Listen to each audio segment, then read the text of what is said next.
Namaskar, Adab, Sat Sri Akal, welcome, Pranam, and hello. This is Ravikant Sharma, and welcome you all to my channel Soul Physics. Today, I'm going to discuss numericals on Gauss theorem. In my previous video, I had discussed basic idea on Gauss theorem. Gauss theorem होती क्या है, उसका proof क्या है, और उसके basis पे कुछ फंडामेंटल न्यूमेरिकल्स लिए थे. तो अगर आपने प्रीवियस वीडियो नहीं देखा है, तो उस वीडियो का लिंक आपको डिस्क्रिप्शन बॉक्स में मिल जाएगा. आप क्लिक करके देख सकते हो. So without wasting a time, let's get started. Previous video में मैंने आपको एक न्यूमेरिकल दिया था होमवर्क करने के लिए. आई होप आपने किया होगा, ट्राई तो किया होगा, है ना. आज इसी न्यूमेरिकल्स से स्टार्ट करते हैं. क्वेश्चन कुछ इस तरीके से था कि a/2 डिस्टेंस पे स्क्वायर शीट के अबाउट सेंटर से क्यू चार्ज रखा हुआ है, तो स्क्वायर शीट से टोटल फ्लक्स कितना पास होगा. ठीक है, तो चलो इसका सॉल्यूशन हम फाइंड कर लेते हैं. देखो, अब यहाँ पे ये स्क्वायर शीट मैंने बनाया हुआ है और इसका जो साइड का जो लेंथ है वो इक्वल है, और यहाँ से सेंटर से a/2 डिस्टेंस पे हमारा चार्ज लाइक कर रहा है, दैट इज क्यू. ठीक है, अब हमें फ्लक्स फाइंड करना है. फ्लक्स फाइंड करने के लिए एक चीज बहुत इंपॉर्टेंट है कि ये जो चार्ज दिख रहा है आपको, ये चार्ज का एनक्लोज होना बहुत जरूरी है. तो जिस सरफेस के अंदर आप इस चार्ज को एनक्लोज करोगे वो सिमेट्रिक होनी चाहिए एंड थ्री डायमेंशनल होनी चाहिए. सो उसके अकॉर्डिंगली जो परफेक्ट शेप जो इस चार्ज को एनक्लोज कर दे और थ्री डायमेंशन भी हो, दैट विल बी क्यूब. तो मैंने, चलो मान लो एक क्यूब मैंने बना लिया यहाँ पे. ठीक है, अब क्यूब के सेंटर पे, क्योंकि आपको क्वेश्चन में ही दिया हुआ है कि सेंटर के अबाउट a/2 डिस्टेंस पे आपका चार्ज लाई कर रहा है यहाँ पे, दिस चार्ज इज क्यूब. अब देख बेटा, इसमें मेन चीज क्या समझना है हमें, क्योंकि यहाँ पे 6 फेजेस है और हमें इस एक फेज से फ्लक्स को कैलकुलेट करना है. तो मैं ऐसा एज्यूम करता हूं कि एक फेज से जो फ्लक्स होगी वो फाई एस होगी. लेट्स से कि इस चार्ज की वजह से जो इस फेज से जो फ्लक्स आ रही होगी that would be phi S. तो टोटल 6 फेजेस है. So total flux will be 6 times of flux through the each phase. हर एक फेज से जो फ्लक्स आ रही होगी, तो टोटल 6 फेजेस है, और हर एक फेजेस के फ्लक्स को अगर आप ऐड करोगे तो आपको टोटल फ्लक्स मिल जाएगा. स्केलर एडिशन आपने किया हुआ है, और वो सारे फ्लक्स का कंट्रीब्यूशन कौन कर रहा है, किसकी वजह से आ रही है, एक क्यू चार्ज की वजह से. बिकॉज ये चारों सारे 6 फेजेस को इंक्लूड करोगे तो टोटल चार्ज आएगा क्यू बाय एप्सिलॉन नॉट. तो ये एक सिंगल चार्ज है जिसका कंट्रीब्यूशन 6 फेजेस पे है. तो एक फेजेस पे फ्लक्स कितना होगा, that will be Q by 6 epsilon naught. बात समझ में आ रही है. तो यहाँ पे ये चीज समझने लायक था कि चार्ज को हमें सिमेट्रिकल बॉडी के अबाउट इंक्लूड करना पड़ेगा. चलो नेक्स्ट क्वेश्चन पे बढ़ते हैं. नेक्स्ट क्वेश्चन ये बोल रहा है कि आपको टोटल फ्लक्स कैलकुलेट करनी है. ठीक है, calculate the total flux and flux related to each vertices for a cube of side A when a charge q is placed at center of the cube. center of the cube का अभी मैंने previous वाला question मैंने बताया, ये वाला centre of the cube पे कैसे फ्लक्स कैलकुलेट करते हैं, तो ये करने की जरूरत नहीं है. तो यहाँ पे तो ये प्रीवियस वाला केस ही हो गया. तो सेंटर वाले के लिए, फर्स्ट वाले का तो डायरेक्टली मैं आंसर लिख देता हूँ, phi equals to Q by 6 epsilon naught. पहला वाला तो हमने अभी प्रूफ किया, जस्ट प्रूफ किया. अब सेकेंड वाला देखते हैं. At the end of the cube, at the end of the cube मतलब क्या हुआ, at the end of the cube मतलब समझो बेटा कि सपोज करो ये मैंने एक क्यूब बना लिया.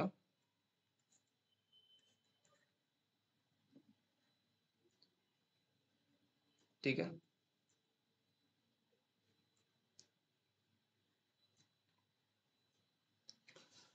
अब इस क्यूब के एंड पे कॉर्नर नहीं बताया. ठीक है, ये ध्यान रखना, क्यूब के एंड पे, यहाँ पे एक्चुअली में होना चाहिए एज होना चाहिए, बट एंड बताया हुआ है. तो क्यूब के एंड पे हमारे पास क्या है बेटा, क्यूब के एंड पे यहाँ पे लेट्स से कोई भी एक एंड ले लेते हैं हमारे अंडरस्टैंडिंग के लिए. सपोज करो यहाँ पे ये चार्ज रखा हुआ है. तो इस चार्ज की वजह से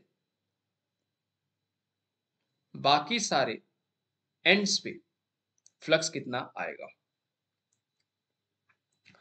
मतलब यहां से यहां से यहां से यहां से फ्लक्स का कंट्रीब्यूशन कितना होगा अगर सिर्फ और सिर्फ एक चार्ज यहां पे रखा होगा तो अगेन सेम ही किस्सा आ जाता है। तो क्वेश्चन तो सेम ही उठ रहा है कि ये चार्ज अभी ओपन है, तो पहले तो मुझे इस चार्ज को एनक्लोज करना पड़ेगा। तो अगेन आपको सोचना पड़ेगा कि आइडियल बॉडी कौन सी होनी चाहिए जो इस चार्ज को परफेक्टली एनक्लोज कर दे। तो एक तो क्यूब आप यहां पे बनाओगे, समझो, एक तो क्यूब आपने यहां पे बनाया,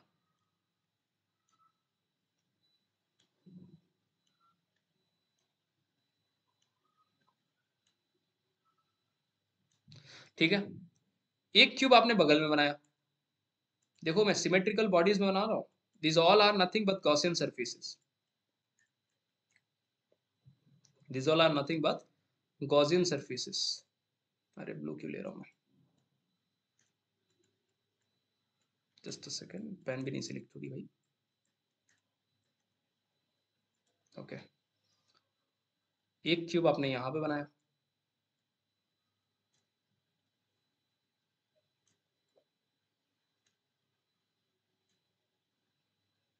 दिख रही है, एक क्यूब आपने नीचे बनाया, येलो तो नहीं लेना,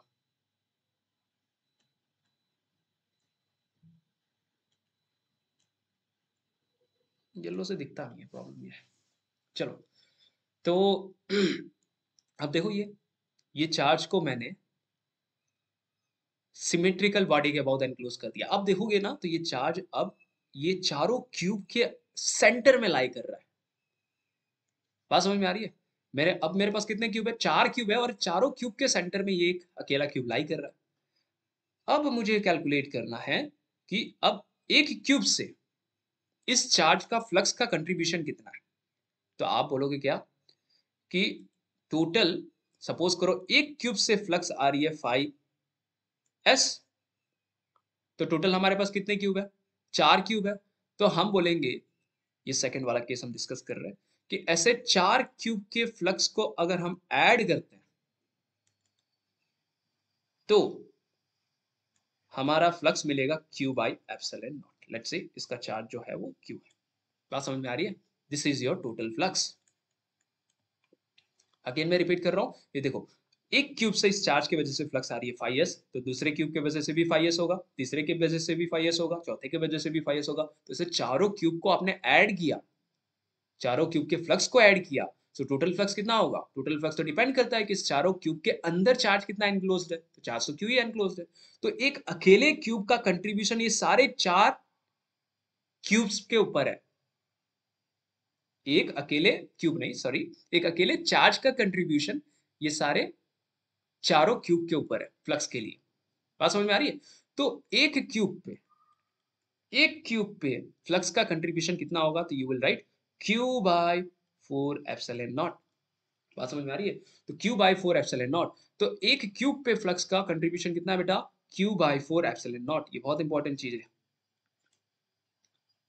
अब वापस से क्वेश्चन पे आते हैं, हमें तो पूछा है एंड ऑफ द क्यूब, कि एंड ऑफ द क्यूब पे इस क्यू चार्ज की वजह से फ्लक्स का कंट्रीब्यूशन कितना होगा। तो अब देखो, ये क्यूब को तो मैंने यहाँ पे सेंटर पे रखा हुआ है ना, क्वेश्चन पे तो यही है।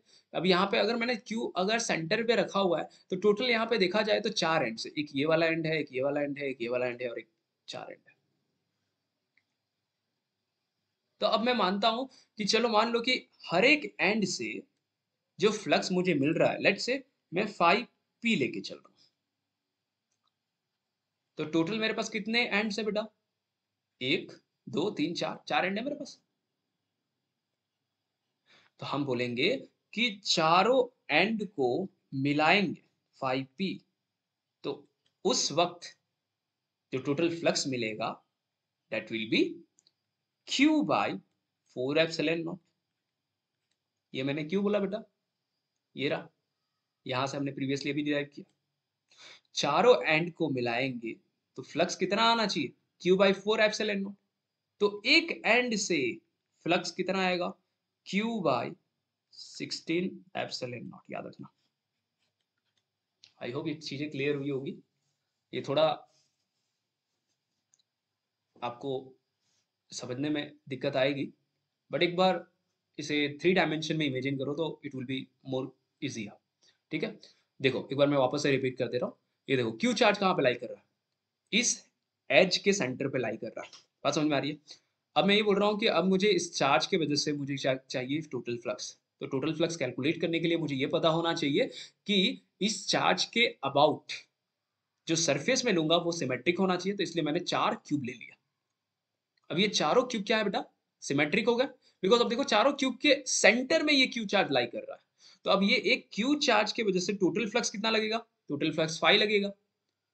हर एक क्यूब के वजह से फ्लक्स अगर मैंने कंसिडर किया है फाई एस लग रहा है, तो चारों क्यूब के वजह से फ्लक्स कितना लगेगा, 4 फाई।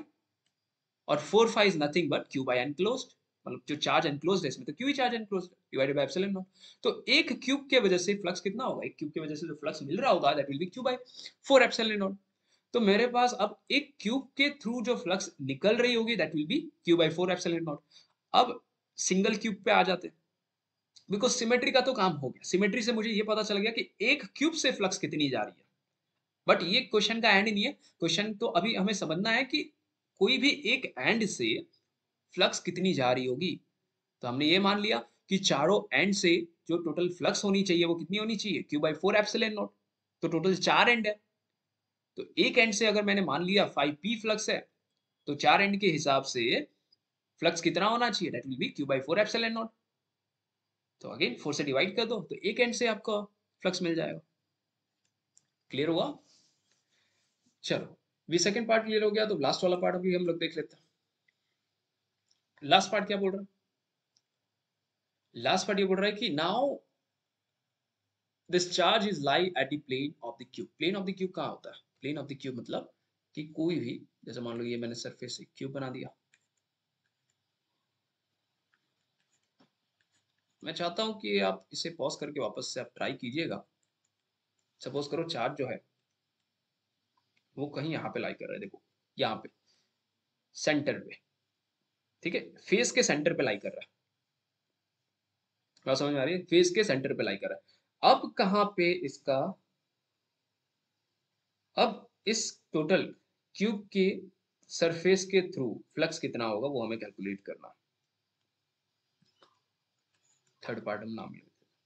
तो अगेन अगर मुझे फ्लक्स फाइंड करना है कोई भी एक सरफेसिस से, तो उसके लिए मुझे ये जानना पड़ेगा कि ये मेरा जो चार्ज है वो एनक्लोज्ड है कि नहीं है। तो पहले तो मुझे इसको एनक्लोज करना पड़ेगा। तो सिमेट्री बॉडी मैंने बना दिया, जैसे मान लो कि ये मैंने सिमेट्री बॉडी बना दिया। यहाँ पे लो ये चार्ज को मैंने एनक्लोज कर दिया, हो गया। अब चार्ज सेंटर पे आ गया।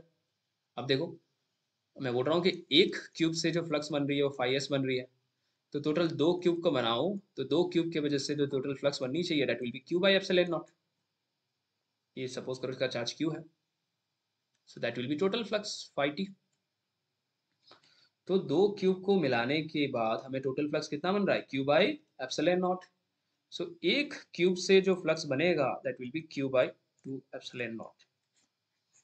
ये तो हमने क्यूब से निकाल लिया कि एक क्यूब के थ्रू फ्लक्स कितना जा रहा होगा, क्यू बाई 2 एप्सिलॉन नॉट।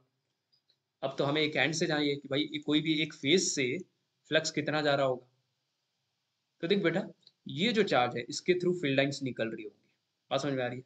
तो फील्ड लाइंस यहाँ से भी जा रही होगी, ठीक है, सामने से भी जा रही होगी, ये वाले रीजन से भी जा रही होगी, इसके अपोजिट वाले रीजन से भी जा रही होगी, डाउनवर्ड वाले रीजन से भी जा रही होगी। हर एक रीजन से अगर मैं देखूं तो इलेक्ट्रिक फील्ड वेक्टर कैसे रहते हैं, इलेक्ट्रिक फील्ड वेक्टर कहीं ना कहीं हर एक रीजन से पॉसिबिलिटी है कि दे में बी परपेंडिकुलर।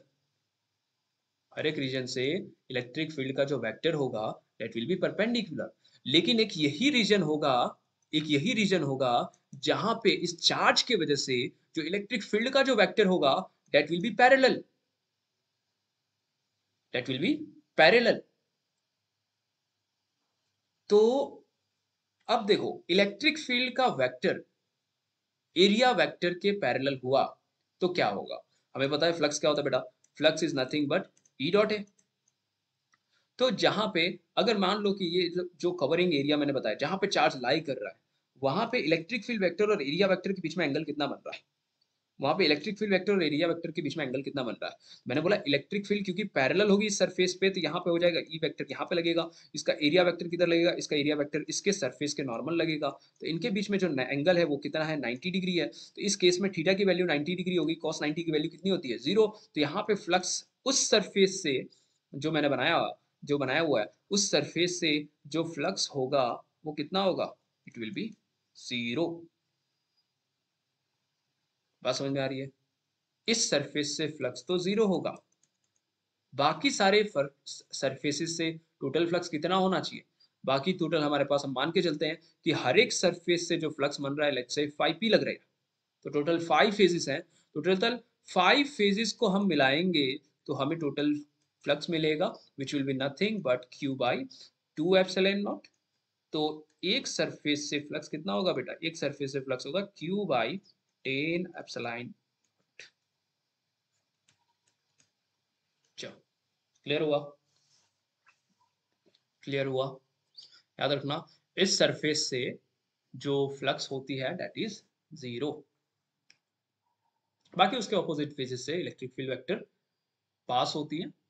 सो flux except only one face जहां पे चार्ज लाई कर रहा है, उसको छोड़ के बाकी उसके अपोजिट डायरेक्शन में जितने भी फेजेस हैं वहां से फ्लक्स पास आउट होगा। ठीक है, चलो नेक्स्ट क्वेश्चन में बढ़ते हैं। नेक्स्ट क्वेश्चन क्या है बताओ? S1, S2 are the two hollow concentric sphere enclosing a charge Q and 2Q respectively as shown in figure. What is the ratio of electric flux through S1 and S2? चलो देख लेते हैं, कर लेते हैं, इसको भी करते हैं। अब देखो हमारे पास दो हॉलो कॉन्सेंट्रिक स्फीयर है। कॉन्सेंट्रिक मतलब क्या होता है?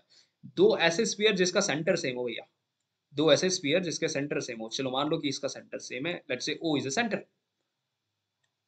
अब ये दो कॉन्सेंट्रिक सर्कल है, इस दो कॉन्सेंट्रिक सर्कल के अबाउट सरफेस इन्होंने दिया हुआ है। Let's say this is your S1, this is your S2।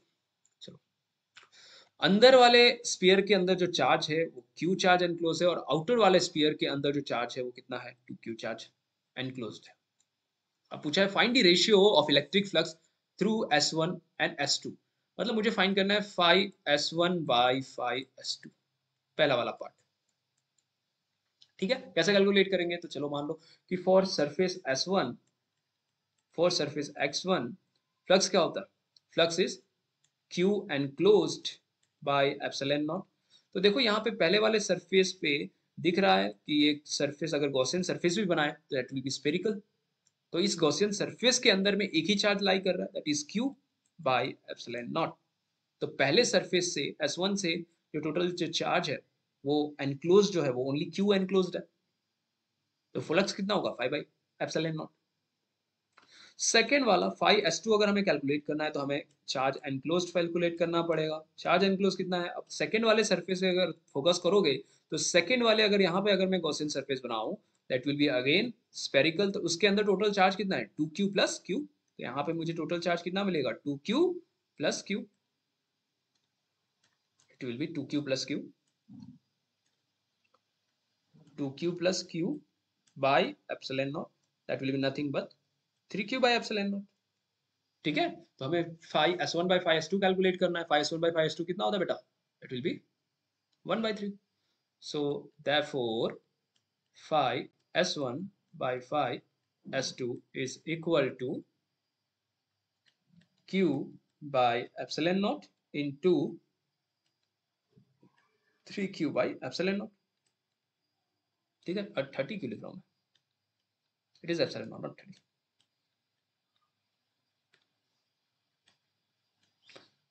ठीक है, तो epsilon naught will be cancel and you left with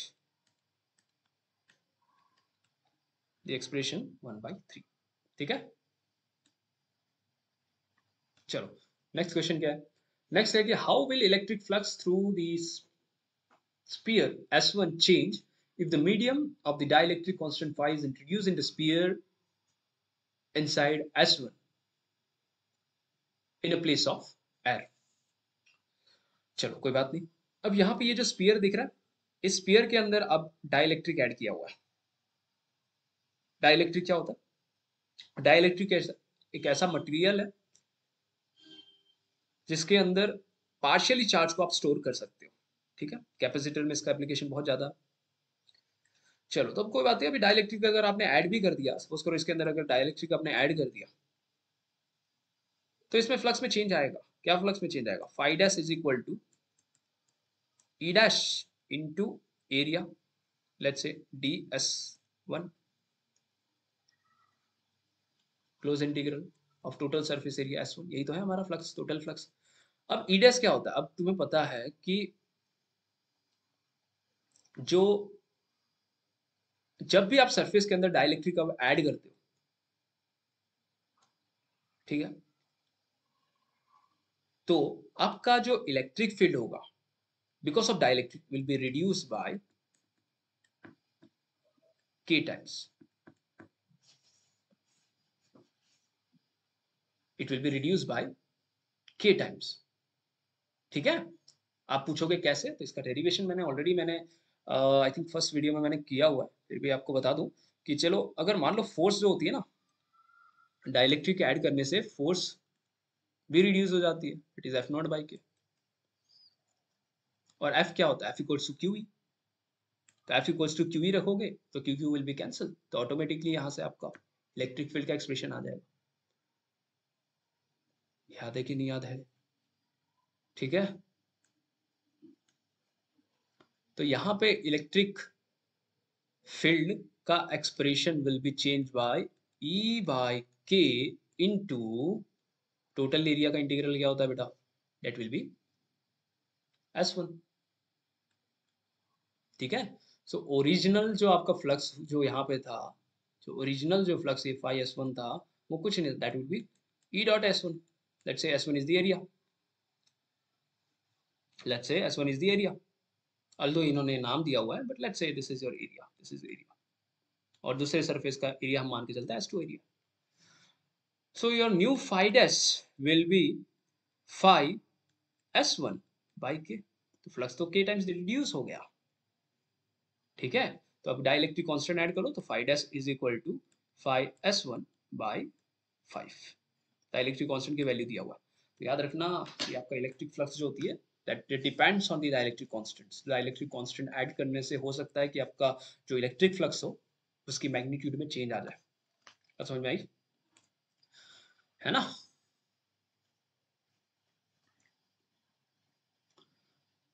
चलो आगे बढ़े।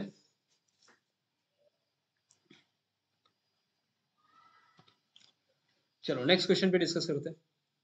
आई नो आप लोगों में, बहुत लोगों में ऐसा क्वेश्चन भी होगा कि ये F test is equal to F not by K कैसा है, तो चलो मैं आपको बता देता हूँ। याद करो, अगर मैंने फोर्स को वैक्यूम में रखा तो एक्सप्रेशन क्या था? K Q square by R square, ये फर्स्ट रिलेशन था। फोर्स को मैंने मीडियम में रखा, के की वैल्यू क्या होती है? K is nothing but 1 by 4 pi epsilon naught, है कि नहीं? 1 by 4 pi epsilon naught Q square by R square. अगर मैंने मीडियम में रखा तो एप्सिलॉन नॉट की वैल्यू चेंज हो जाएगी। कितनी चेंज हो जाएगी? It will be 1 by 4 pi epsilon Q square by R square. अगर आपको ये एक्सप्रेशन आता है तो आप इस ये छोटा सा पॉइंट को आप स्किप करके आगे बढ़ सकते हो, नेक्स्ट वाले क्वेश्चन में मूव कर सकते हो। लेकिन मैं इसलिए बता रहा हूँ क्योंकि मुझे लग रहा है कि काफी बच्चों को ये डाउट होगा कि ये कैसा है, इसलिए मैं बता दे रहा हूँ, ठीक है। So that will be your, let's say this is your second equation, this is your first equation, इन दोनों को डिवाइड करते हैं तो it will be F vacuum by F medium is nothing but 1 by 4 pi epsilon naught into q square by r square into, यहाँ पे हो जाएगा एफ एम की वैल्यू क्या आएगी बेटा? It will be again 4 pi epsilon into q square, numerical में आएगा आर स्क्वायर। अब देखो यहाँ पे आर स्क्वायर क्यू स्क्वायर सारे कैंसिल हो जाएंगे, और जब ये सारे कैंसिल हो जाएंगे तो आपके पास कुछ लिमिटेड डेटास बचेंगे। अरे भाई पेन तो सिलेक्ट हो जा। So that will be fv by fm is equal to, देखो 4 पाई, देखो 4 पाई से 4 पाई कैंसिल हो गया, क्यू स्क्वायर से क्यू स्क्वायर कैंसिल हो गया, आर स्क्वायर से आर स्क्वायर कैंसिल हो गया, that will be E by E naught. अब ई बाई ई नॉट आया, सो ई बाई ई नॉट को हम क्या बोलते हैं? Dielectric constant as K, dielectric constant as K. तो F M is nothing but F V by K, Fm is nothing but Fv by K, ये याद रखना, where Fe is nothing but force in vacuum. अब हमें एक expression और पता है कि फोर्स क्या होता है, पता है, force is equal to Q E, है कि नहीं? तो यहाँ पे एफ एम की वैल्यू कितनी होगी, Q times of electric field in that medium, और F V is nothing but Q times of electric field in that vacuum. दोनों को अगर हम रेशियो ले लें तो क्या होगा बेटा, F M by F V की वैल्यू क्या होगी, देखो अब यहाँ पे वैल्यू सब्सटीट्यूट कर दो। सो एफ एम की जगह पे यहाँ पे ये equation, let's say this is your equation third, अब थर्ड इक्वेशन में सारी वैल्यू सब्सटीट्यूट करोगे, that will be Q times of electric field in medium is equal to Q times of electric field in vacuum divided by K. So देखो Q से Q cancel हो गया, तो electric field in medium is equal to electric field in vacuum divided by K. बस खत्म, खुश हो गए? चलो ये यहाँ से मैंने डिराइव किया। सो ई एम क्या होता है, electric field in medium, that is E dash is equal to E naught by के।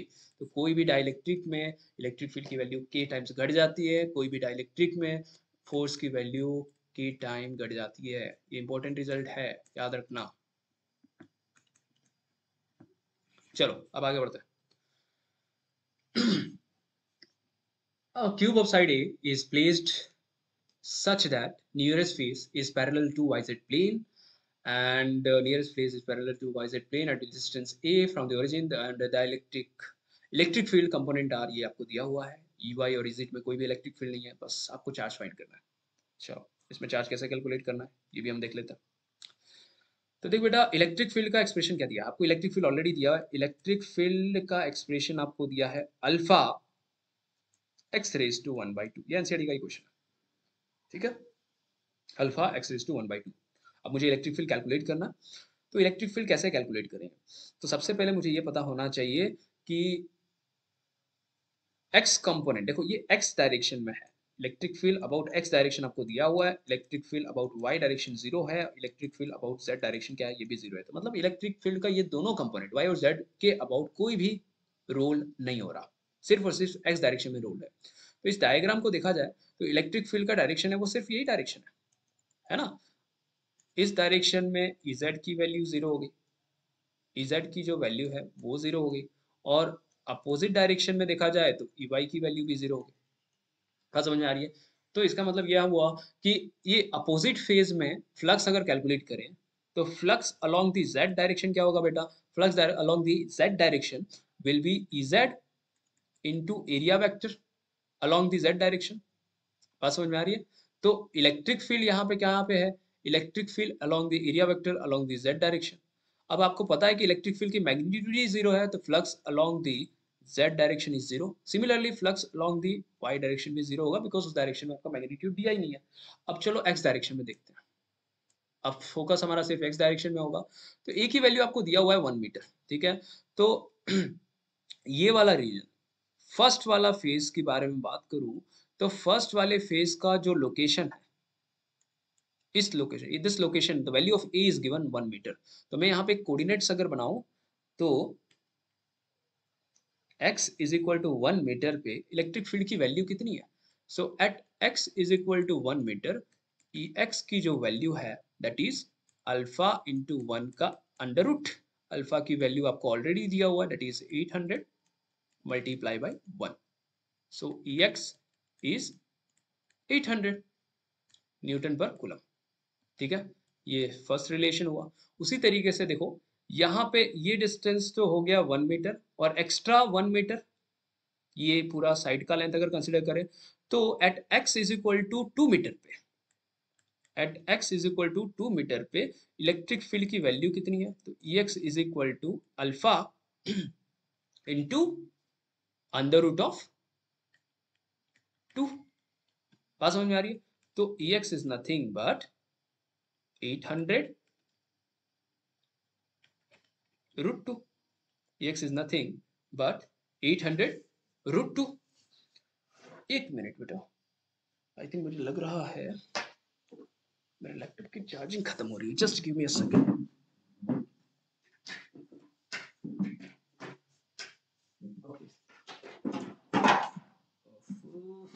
सो sorry for the interruption. Okay let's continue. हाँ तो we were discussing X is equal to 800 root 2 newton per coulomb. Okay, this is second relation. चलो first वाले phase पे, this is for phase one, this is for phase one, ये पूरा element, चलो colour change कर लेते हैं। This is the electric field for phase one and this is for phase two. ठीक है, ये वाला सेकंड नंबर है, ये वाला फर्स्ट फेज है। तो चलो फर्स्ट फेज और सेकंड फेज के बारे में हम डिस्कस कर लेते हैं। तो अगर हम देखें तो फर्स्ट फेज के बारे में बात करें तो इलेक्ट्रिक फील्ड का डायरेक्शन कहाँ है, this is the direction of electric field. और एरिया वेक्टर का डायरेक्शन किधर है बेटा, this is the direction of area vector. तो ये हो गया area vector.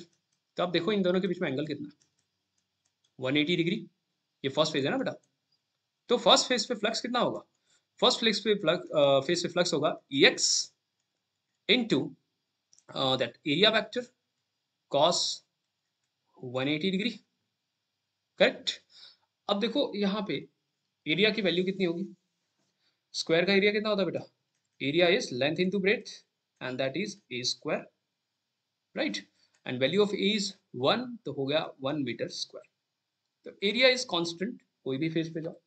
So the value of A is 1 square, that is 1। और EX की वैल्यू अभी जस्ट हमने कैलकुलेट किया था for phase 1 and excuse me, या for phase 1 that is 800 newton per coulomb. So EX की वैल्यू हमारे पास दिया हुआ है 800 इंटू 1, और cos 180 की वैल्यू होती है -1। तो फाई 1 की वैल्यू कितनी आई बेटा, -800। अब इसकी यूनिट क्या होती है, यूनिट मैंने लास्ट लेक्चर में मैंने बताया था, that is newton metre square coulomb inverse. ठीक है, चलो ये हो गया फर्स्ट फेज। अब दूसरा क्या बनेगा बेटा, दूसरा हमारा बनेगा फेज 2 के लिए। तो फेज 2 के लिए अब देखें तो यहाँ पे मैं फेज 2 बना रहा हूँ। यहाँ पे फेज 2 पे इलेक्ट्रिक फील्ड इज EX इस डायरेक्शन में है और एरिया वेक्टर भी इसी डायरेक्शन में। सो यहाँ पे थीटा की वैल्यू कितनी है बेटा, नॉट 180, इट इज 0 डिग्री। ठीक है, एरिया वेक्टर और EX की वैल्यू दोनों एक ही डायरेक्शन में ना।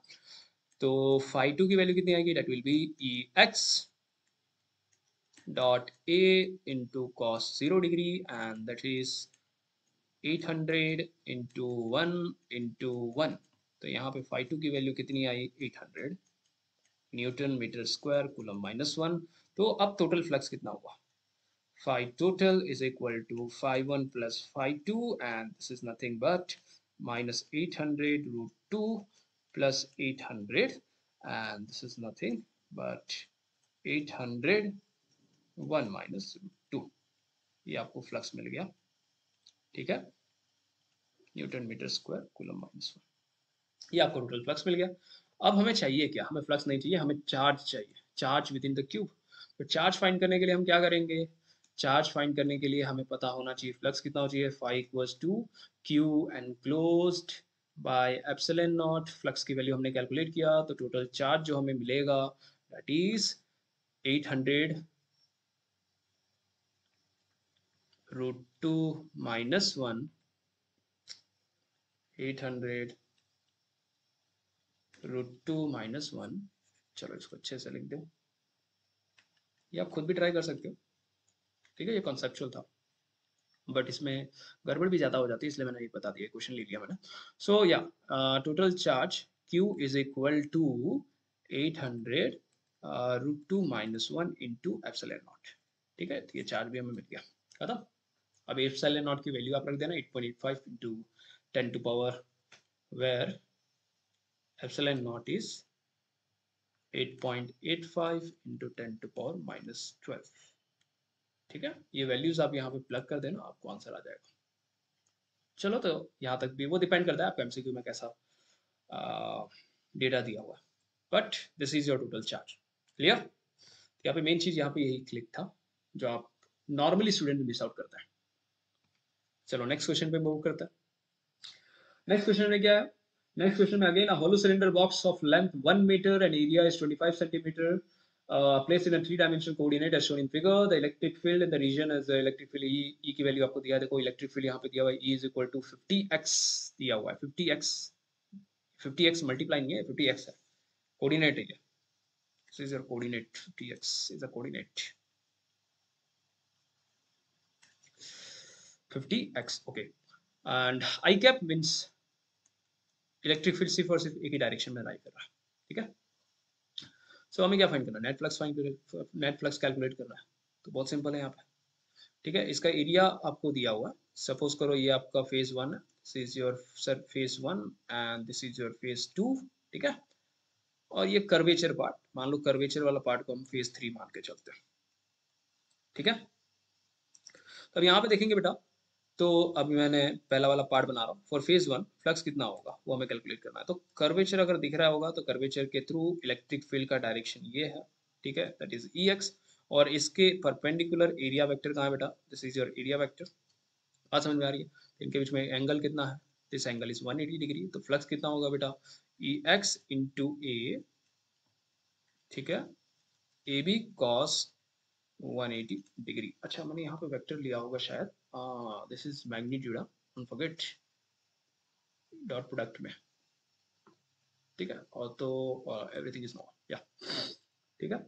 सो EX की वैल्यू जो अभी मैंने बताया, EX x की जगह पे कहाँ पे होगा, ये जो फेज है वो x is equal to 1 metre पे लाई कर रहा है. So for phase 1, for first face electric field की जो वैल्यू है that is 50 into 1 and this is 50. और सेकेंड फेज के लिए आपके इलेक्ट्रिक फील्ड की जो वैल्यू होगी वो EX is equal to 50.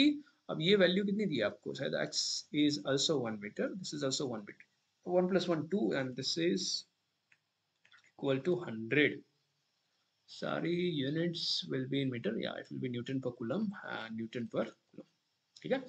So first वाले फेज पे बात करें तो EX की वैल्यू कितनी है बेटा, 50 इंटू एरिया की वैल्यू क्या होगी, एरिया वेक्टर. एरिया के वेक्टर आपको 25 दिया हुआ है. सो एरिया आपको ऑलरेडी दिया हुआ है, don't forget area is given 25 centimetre square. तो इसको ऐसा यूनिट में करना पड़ेगा. So 25 into 10 to power minus 4 metre square. Remember you have to convert it in ऐसा यूनिट, अदरवाइज गड़बड़ हो जाएगी लास्ट में. So 50 into 25 into 10 to power minus 4 and into minus 1. 25 5 is 125, that is 1250 into 10 to power minus 4 with negative sign. ये आपका flux 1 आ गया. बात समझ में आ रही है. Okay. Now I need to derive the second surface का फ्लक्स. सेकंड सरफेस का फ्लक्स क्या होगा, सेकंड सरफेस के लिए ये थर्ड सरफेस भी हम कंसिडर करेंगे. चलो स्टेप बाय स्टेप करते हैं, कोई बात नहीं. फॉर सेकंड सरफेस के फ्लक्स के लिए हमारे पास x की वैल्यू हमने ऑलरेडी निकाला है, तो phi2. अब यहाँ पे मैं डायग्राम भी बना देता हूँ कि यहाँ पे देख रहे हो सेकंड सरफेस का जो इलेक्ट्रिक फील्ड का जो वेक्टर है that is here EX and area vector भी सेम डायरेक्शन में है, that means theta equals to 0 degree. वैसा ही जैसे हमने प्रीवियस वाले क्वेश्चन में किया था. तो phi2 is equal to EX magnitude with area vector का मैग्नीट्यूड इनटू cos 0 डिग्री.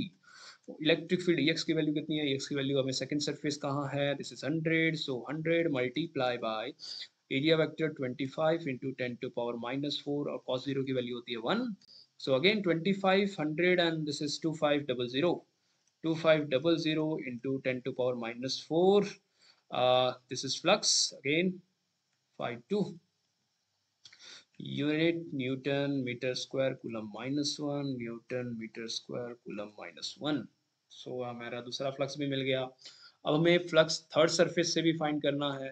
यहीं पे मैं बना दे रहा हूँ. थर्ड सरफेस के लिए हमारा फ्लक्स कितना होगा, तो थर्ड सरफेस के लिए हमारा जो फ्लक्स होगा, let's say for third surface में यहाँ पे ड्रॉ कर दे रहा हूँ. तो अब देखो यहीं पे मैं बता दूं, तो इलेक्ट्रिक फील्ड का वेक्टर कहाँ है बेटा, this is the direction of electric field. और एरिया वेक्टर इसका कहाँ है, ऊपर के डायरेक्शन में एरिया वेक्टर है. तो ना एंगल कितना है इनके बीच में, एरिया वेक्टर और इलेक्ट्रिक फील्ड में एंगल जो है वो 90 डिग्री है. तो इस केस में थीटा की वैल्यू 90 डिग्री होती है. So your flux through the third surface will be E into A into cos 90 degree. And cos 90 की वैल्यू कितनी होती है, 0. तो थर्ड सरफेस में जो फ्लक्स होगा इट विल बी 0. बात समझ में आ रही है. तो टोटल फ्लक्स हमें कैलकुलेट करना है, right. Total net flux calculate करना है ना. तो टोटल फ्लक्स क्या होगा, phi total is equal to phi1 plus phi2 plus phi3 and phi1 की वैल्यू है -1250 into 10 to power -4 plus phi2 की वैल्यू कितनी है, phi2 की वैल्यू है 2500 into 10 to power -4 plus 0, तो ओवरऑल कितना होगा बेटा, it will be 1250 into 10 to power -4 newton metre square coulomb -1, this is your total flux, हमने कैलकुलेट कर लिया। ठीक है, अगर आपका यही आंसर आ गया तो आपने ये कॉन्सेप्ट को समझ लिया अच्छे से। Second, charge enclose by the cylinder. अब आपने फ्लक्स अगर कैलकुलेट कर लिया तो चार्ज भी आप कैलकुलेट कर सकते हो। सेकंड वाले क्वेश्चन में कि we know that flux is equal to total charge enclosed by epsilon naught, so just you have to multiply it with epsilon naught, charge is equal to 1250 epsilon naught into 10 to power -4। ठीक है coulomb, so this is the value of charge. ठीक है, second वाला part भी हमारा हो गया clear. चलो अब नेक्स्ट क्वेश्चन क्या है बेटा। नेक्स्ट क्वेश्चन भी मोर और लेस सेम है, तो ये मैं आपको होमवर्क दे रहा हूँ। ठीक है, एक बार देख लीजिए, आपको मैं हिंट देता हूँ, आप खुद ट्राई कीजिएगा। Uniform electric field E X I cap, आपको इलेक्ट्रिक फील्ड दिया हुआ है for X is greater than 0 E equals to minus E X I cap, for X is less than 0 are given, and right circular cylinder जिसका length 12 centimetre is given, radius भी आपको दिया हुआ है। सो आपको फाइंड क्या करना होगा, आपको फाइंड करना होगा, ओके इसको कहाँ पे रखा हुआ है, has it centre at the origin, okay origin पे सिलेंडर का सेंटर है। तो आपको मैं डायग्राम में बता दे रहा हूँ कि सपोज करो ये आपका एक्स एक्सिस है and this is your Y axis, right. तो एनीवे इलेक्ट्रिक फील्ड तो एक ही कोऑर्डिनेट में मूव कर रहा है ना, तो 3 डायमेंशन ना भी बनाए तो चलेगा, बट जो हमारा गॉसियन सरफेस है, as in let's say if this is your electric field, so इसका जो सेंटर पार्ट है it is lie at origin, right. So electric field is lying somewhere like this. अब आपको बताया हुआ है कि एक्स, अब यहाँ पे ये वाले रीजन में ना, मतलब कि कोऑर्डिनेट के अबाउट ये वाले रीजन पे, ये वाला रीजन हो जाएगा this is x is greater than 0, और ये वाला रीजन वो होगा for X is less than 0। ठीक है, तो इस वाले रीजन में आपको इलेक्ट्रिक फील्ड की वैल्यू आपको दिया हुआ है दैट इज ई एक्स। ठीक है, और नेगेटिव साइड में भी आपको इलेक्ट्रिक फील्ड की वैल्यू दी है माइनस ई एक्स। ठीक है, ऑलरेडी आपको क्वेश्चन में दिया हुआ है। ठीक है, ई एक्स और माइनस ई एक्स। तो अब इसमें टोटल फ्लक्स आपको कैलकुलेट करना है। ठीक है, नेट फ्लक्स कैलकुलेट करना है, तो सिंपल सा चीज़ है। टोटल फ्लक्स करने के लिए दोनों फेजेस के फ्लक्स को कैलकुलेट करो, ऐड, और बाद में हमें ऐड कर देना। ठीक है, इसका एरिया क्या होगा बेटा, एरिया आपको कैलकुलेट करना पड़ेगा। कैसे कैलकुलेट करेंगे, यहाँ पे ये जो क्रॉस सेक्शन दिख रहा है, ठीक है, ये सर्कुलर शेप में, और इसका रेडियस आपको क्वेश्चन में ऑलरेडी दिया है, तो radius is given R. Radius आपको कितना दिया हुआ है, radius is given R, so area is nothing but pi R square.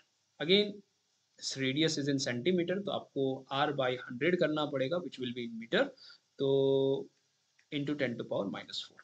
ठीक है, तो आपको एरिया भी मिल गया। तो टोटल फ्लक्स पहले वाले फेज से अगर मैं कैलकुलेट करूं, let's say this is your first phase, this is your first phase and this one is your second phase, तो फर्स्ट वाले फेज से इलेक्ट्रिक फील्ड कैलकुलेट करूं that will be E X and total electric field into area vector into cos theta. अब यहाँ पे देख बेटा, clear है, अब इतने न्यूमेरिकल्स कर लिया, तो अब इसमें तो आपको स्पेशलिटी आई गई होगी कि area vector and electric field both are in, अरे सेम डायरेक्शन। एक तो इसमें प्लानिंग नहीं आती यार, आजा, हाँ देखो यहाँ पे क्या होता है, इस फेज में एरिया वेक्टर भी सेम डायरेक्शन में, इलेक्ट्रिक फील्ड भी सेम डायरेक्शन में, तो इस केस में थीटा की वैल्यू है 0 डिग्री। इस वाले केस में क्या होता, इलेक्ट्रिक फील्ड भी सेम डायरेक्शन में, ठीक है ना। ओ नो, यहाँ पे इलेक्ट्रिक फील्ड सेम डायरेक्शन में नहीं है, electric field is along I cap, मतलब यहाँ से भी आपका इलेक्ट्रिक फील्ड इनवर्ड ही है ऐसा, बट उसकी मैग्नीट्यूड आपको दिया हुआ है माइनस ई, माई मिस्टेक। यहाँ पे क्या दिया बेटा, देखो यहाँ पे इलेक्ट्रिक फील्ड दिया है minus E X I cap, मतलब इलेक्ट्रिक फील्ड एक ही डायरेक्शन में जा रही है, सेम डायरेक्शन, यहाँ से एंटर कर रही है और यहाँ से बाहर निकल रही है। तो सेकंड वाले फेज पे क्या होगा, आपको फ्लक्स कुछ इस तरीके से होगा, यहाँ से ये इसकी मैग्नीट्यूड आपको दिया हुआ है माइनस ई एक्स, और एरिया वेक्टर आपको यहाँ पे दिया हुआ है, देखो दिस इज एरिया वेक्टर, तो इनके बीच में जो एंगल बनेगा that is 180 degree, this is 180 degree. ठीक है, तो ये थोड़ा इंटरप्रिटेशन में गलती मत कर देना, ठीक है।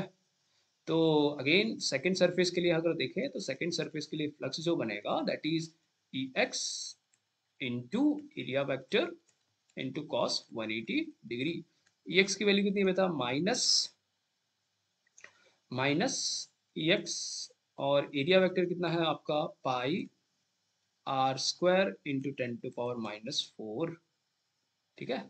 और cos 180 की वैल्यू -1, तो टोटल φ2 की वैल्यू कितनी बेटा, इट विल बी, ई की वैल्यू तो कुछ नहीं दिया है, तो it will be minus minus plus, तो E X into pi R square into 10⁻⁻⁴, ये सेकेंड वाले सरफेस का फ्लक्स है। और फर्स्ट वाले सरफेस का फ्लक्स कितना है बेटा, that will be E X into area तो हमें बताया हुआ है पाई आर स्क्वायर इंटू 10⁻⁻⁴, और cos 0 की वैल्यू तो एनीवे 1 होती है, ठीक है। ये सेकंड सरफेस है, तो टोटल फ्लक्स कितना हुआ यहाँ पे, टोटल फ्लक्स हो जाएगा phi total is equal to φ1 plus φ2, है ना, वही अच्छा यहाँ पे लिखा हुआ है।